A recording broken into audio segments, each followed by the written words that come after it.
Right, let's walk through the news. Early last month, the Ministry of Fisheries and Aquaculture Development announced a closed fishing season for inshore and artisanal fishers.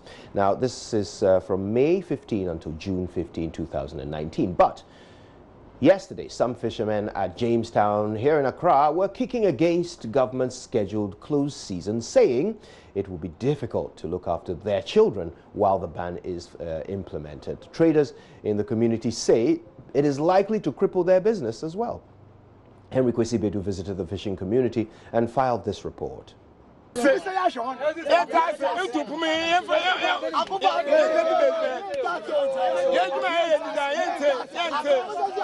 Some agitated fishermen at Jamestown protesting government's planned ban on fishing next week.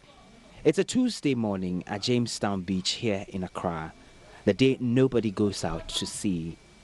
Canoes carved out of giant trees line the shore. Other canoes are on the water as they stay anchored close by. This is a place where hundreds of local fishermen make a living. Peter Nikwe Amwa has been a fisherman for years. He tells me there's no alternative source of income when the ban is enforced next week. Peter says fishermen at Jamestown have decided to defy the ban and go out to sea. The government hasn't made any arrangements for other sources of livelihood for us during the closed season, and this will greatly affect us. How are we going to take care of our families?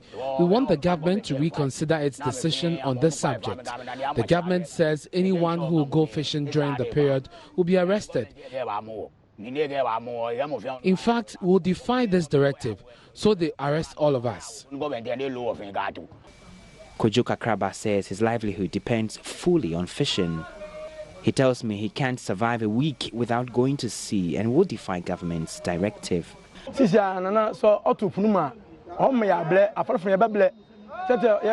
government implements the ban, we'll really suffer.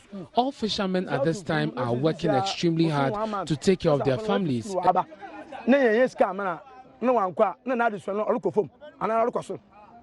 And their children at school. If I don't go fishing, how will I take care of them? We have never agreed with the government on this closed season issue. I can't survive a day without going to the sea. I don't know what will happen to me if I stay at home a whole month without fishing. Kwabena Bentum is also a fisherman here. He says dealing with the country's depleting fish stock will require best fishing practices and not through the observation of closed season.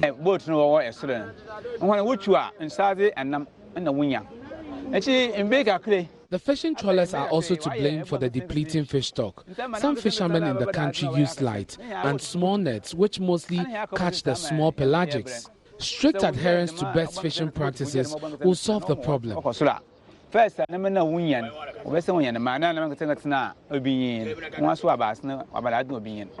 Abla Olivia and Akosia Emefa operate local eateries at the Jamestown Beach. They both sell food to fishermen, fishmongers, and people involved in fishing activities here. They are both of a view that the closed season will bring hardship and have an adverse effect on the business, since their customers are all fishermen. I am a mother. My business will be heavily affected if the ban is finally implemented. I sell banku at the beach and all my customers are fisher folks. Apart from selling here, I don't have any other source of livelihood and income. We plead to the government to rescind its decision. Yes.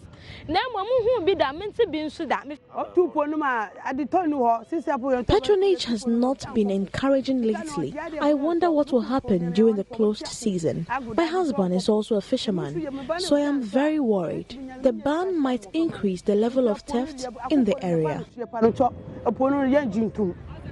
It is a case of conservation against a demand to make a living. Henry Kwesi-Bedu's report for JoyNews. Now, in the Ashanti region, the last few days have seen perhaps one of the loudest criticisms of a piece of art in recent times. Asantehene OTUMFUO II as a statue at the newly constructed Kijitia market in Kumasi. The statue cannot enjoy the praise deserving of the king because experts are questioning the basis for such criticism. Amid the controversy, Love FM's Kwesi Deborah explores the origin and the nature of the statue. On buildings, billboards and in the streets of Kumasi, OTUMFUO's image never refuses to show up. His 15 feet high, 3-year-old bronze effigy is a jewel of the airport roundabout. The garden city of Kumasi, traditionally adorned with the effigies of past royals, has never seen such banter among residents over an issue as happened on 2nd May 2019. It was at the sword curtain for the phase 2 of the Kijitia Central Market Redevelopment Project. A statue of Asantehene OTUMFUO II, erected at the new market constructed under the phase 1, was unveiled, and that sparked fierce debate. His face is broad and very nice, but as for this one, it's rough and mangled. It doesn't resemble him.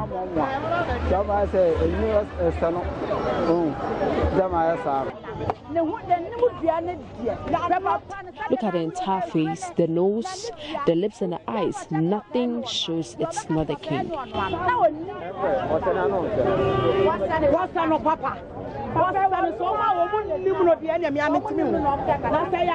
He really resembles him. Those who are saying it's not him don't know him.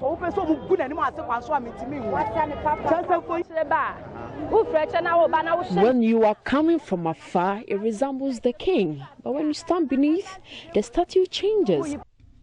Brazilian firm contractor subletted erection of the statue to Municipal Chief Executive of Swami and former lecturer in leatherworks at KNUST, Dr. John Osebobie. A team of sculptors led by KNUST sculptor postgraduate Matthew Mate Abuate was called upon to execute the job. He was assisted by Aremeya Sulemana and Saramatu Abdullahi.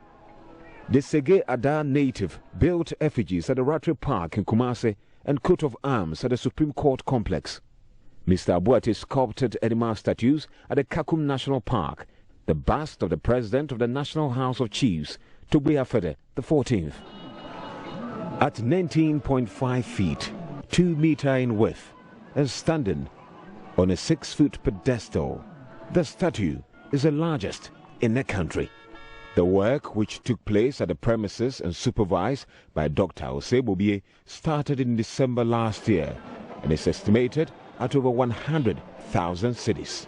In December 2018, I was there in my studio practicing on some works, and then I got a call from Dr. Osebobie, who is currently the MC for Swami Municipality, about a sculpture in honor of OTUMFUO II.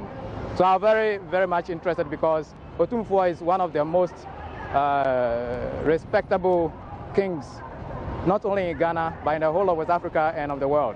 So hearing of him is something that I was very much interested in, and I decided to work on it. So later we met with a contractor, Brazil, who, after doing this great edifice of the Kijitia project, decided to do this statue in honor of OTUMFUO II. So they commissioned us as sculptors to do this work in his honor. Delegations of chiefs from Mensha Palace have, on more than 7 occasions, inspected the project. So there has been various visits, or delegations of chiefs have been sent from the Mensha Palace. Of course, they have been with OTUMFUO, so they will know him far better than us as sculptors.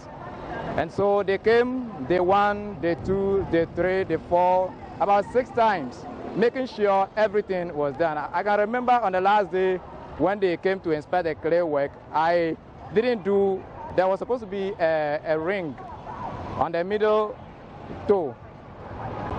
So one of the chiefs, after inspecting that, he was very much enthused with the work. So he called and said, "Young man, come.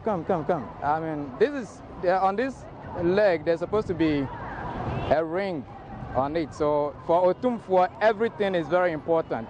Critics of the work do have praised the occiput, the cloth and ornaments adorning the statue.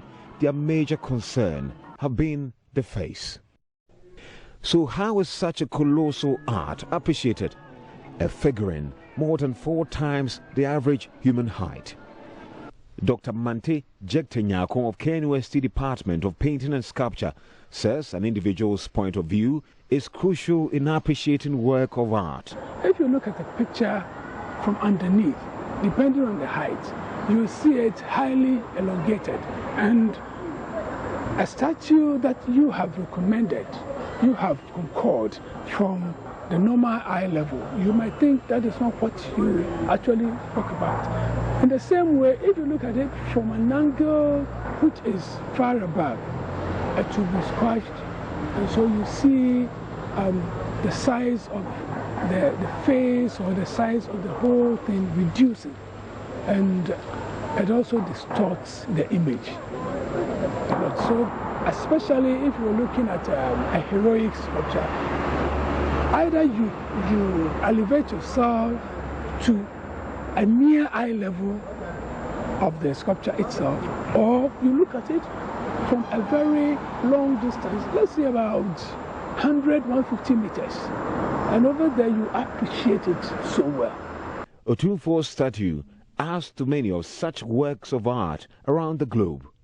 The likes of Statue of Unity in India, Martin Luther King Jr. in US, and recently Mahatma Gandhi in Ghana have been subjected to widespread criticism. Already, some are calling for decapitation of the statue.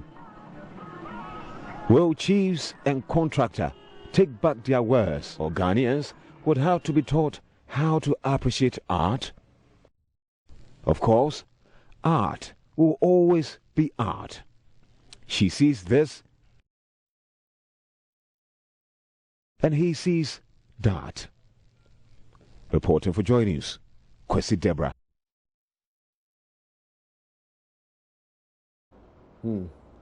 Now, thalassemia is an inherited blood disorder which is transmitted through to children if both parents are carriers of the gene. However, if only one of the couple has the disease, the children will be free.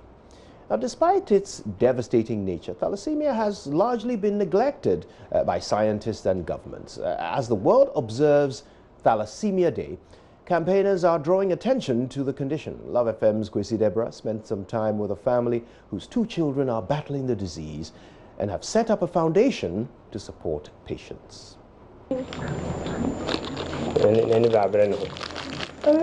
Godfred Odro is president of Thalassemia Foundation. He is home today with his family. His children are on vacation. Though they are anticipating a good time, they know it will be short-lived. 2 of his children are suffering from the disease. Mr. Odro recounts 8 years ago when their first child was diagnosed with thalassemia.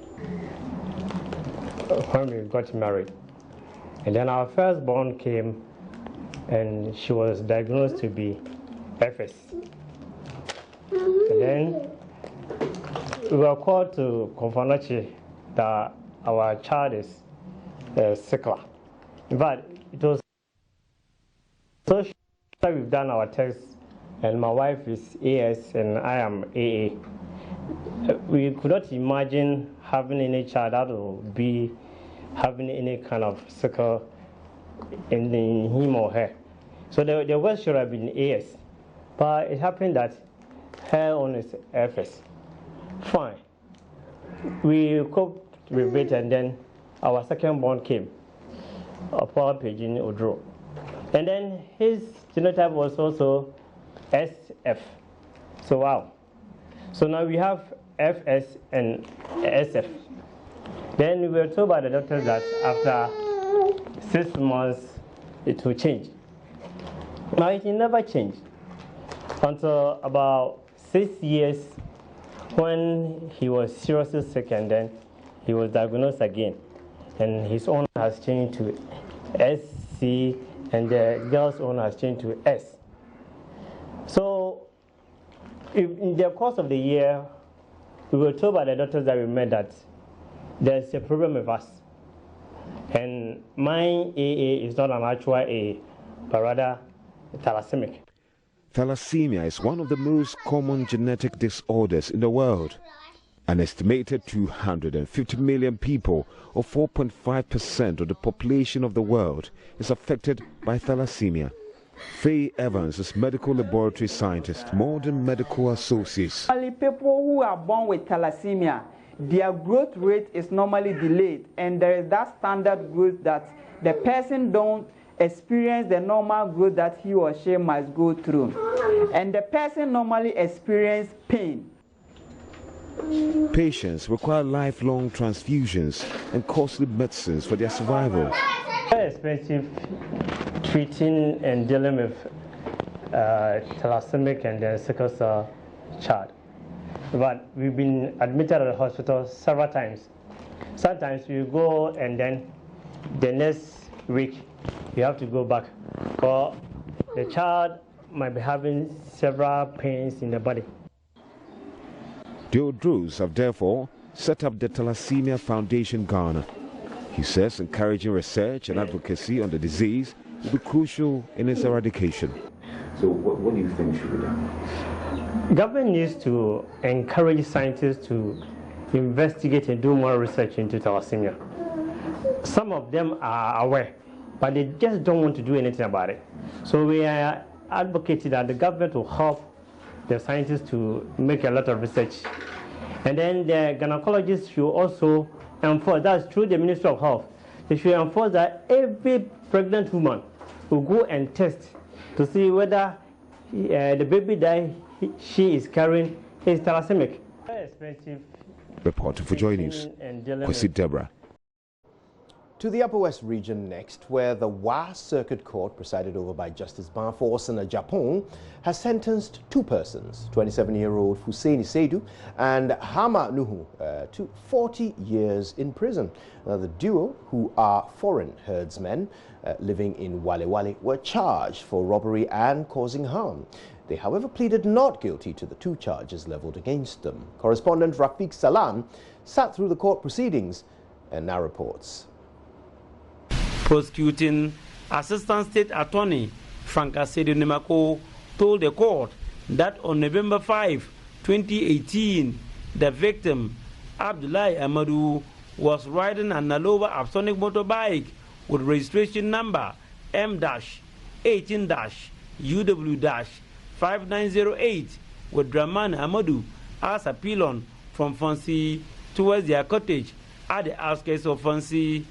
On reaching a section of the road, the two accused persons, together with Indewa, who was at large and were lying ambush, suddenly emerged from the bush and attacked them with cutlasses and clubs. They ordered the victims to release the Absonic motorbike to them, but they were reluctant. The accused persons beat the victims and forcibly took the Aloba motorbike away from them. As a result of the beating, Abdullahi Amadou suffered severe pains on his chest, and Draman Amadou sustained a deep cut on his forehead.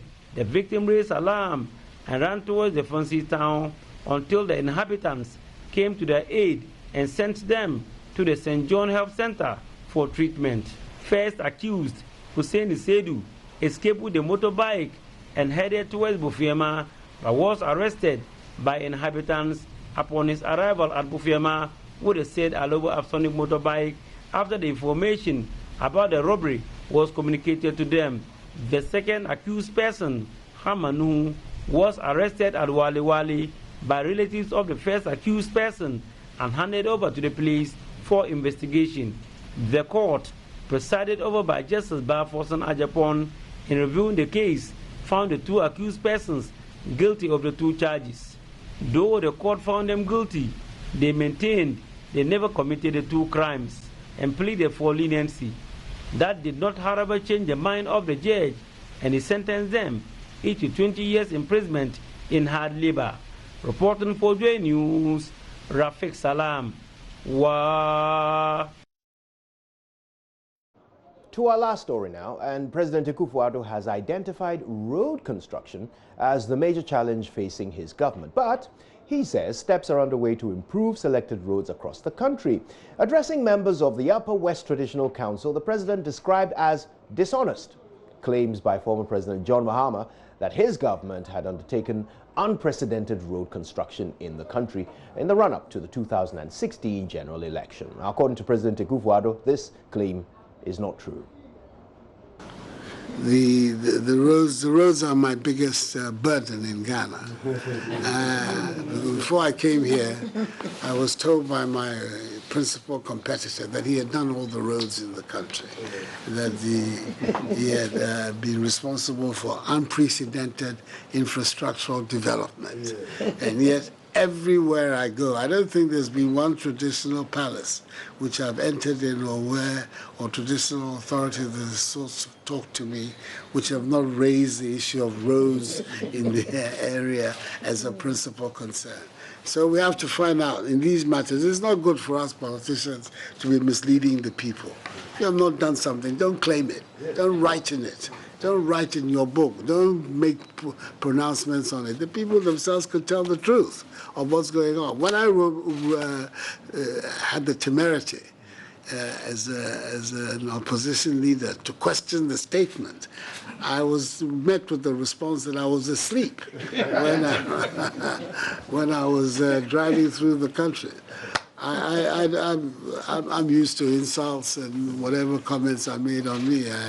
It's not today that I'll let those things get under my skin. But I think it's important that we, the political leaders of this country, exercise some sense of responsibility when we're making these claims.